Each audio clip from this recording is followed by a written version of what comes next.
যায়। তারপরে খাইয়া দেখি কি এই যে দেখুন খাইতেছে,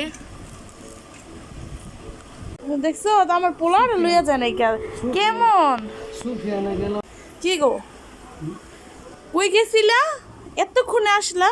আরে তোমার আমি কইলাম না যে আমির ভাইয়ের এনে যাবো। হ্যাঁ আমির ভাই আবার টাইনে টুনে লয়ে গেছে মেলা। হ্যাঁ মেলায় গেছিলা, তারপর তো একটা বার কইলা না যে মেলায় যাইতেছি। আমার তো মেলা যাওয়ানোর প্ল্যান নেই আসছিল না। কি নিয়ে আসছো?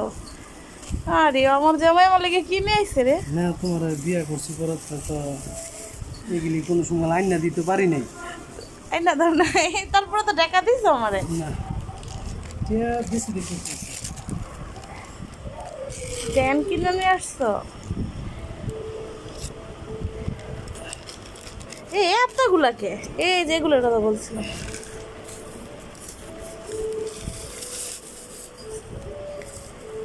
এই যে দেখা দেখি এগুলো কি? এগুলি ওই যে মুরগির আছে না, মুরগির ঠ্যাং দিয়ে বানায় চটপটির লেগে তো গেছিলাম আজকে দোয়ানি খোলা নেবে। আচ্ছা একটা বাটির দাও দেখি কেমন দেখি। আমি কিন্তু ভাত ভাত খাইতাম না, তুমি তোমার সিস্টেমে বয় তাহলে আর ভাত বললো তো না, ওই যে কি নিয়েছিল সুপিয়ান? এ কামড়াইতেছ কইটা রে? মেলায় গেছো তারপরে একটা বার বললা না তুমি? আরে মেলা যে গেছি না, হ্যাঁ সুফিয়ানের লইয়ান বার্গার ছিল এত সুন্দর সুন্দর। দেখছো তো আমার পোলার লইয়া যায় নাই কেমন? সুফিয়ানে গেলে অনেক আনন্দ পাইতো। তো তুমি লইয়া যাইতে ওরে, ওই যেই কান্না করছে ওই আমার কামড়ে উমড়ে রায় নাই, শেষ মাসে ওই বাদাম দিছে বাদামও খায় না। আর হাতের তেনে ছুটতে পারলো যেত গা পুই দিত গা এই বাবা কি নিয়ে আছে দেখ তোর বাবা আমার লেগে কাটা এতগুলা মেলার থেকে কাটা নিয়েছে, দেখি খাই খাইয়ে দেখি কি অবস্থা। এটি মুরগির রানের মতো দেওয়া যায়।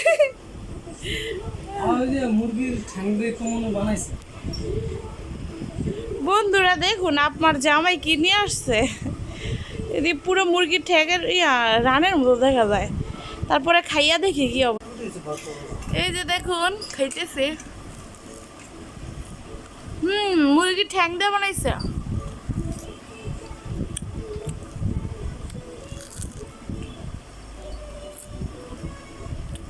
মুরগির ঠ্যাং দিয়া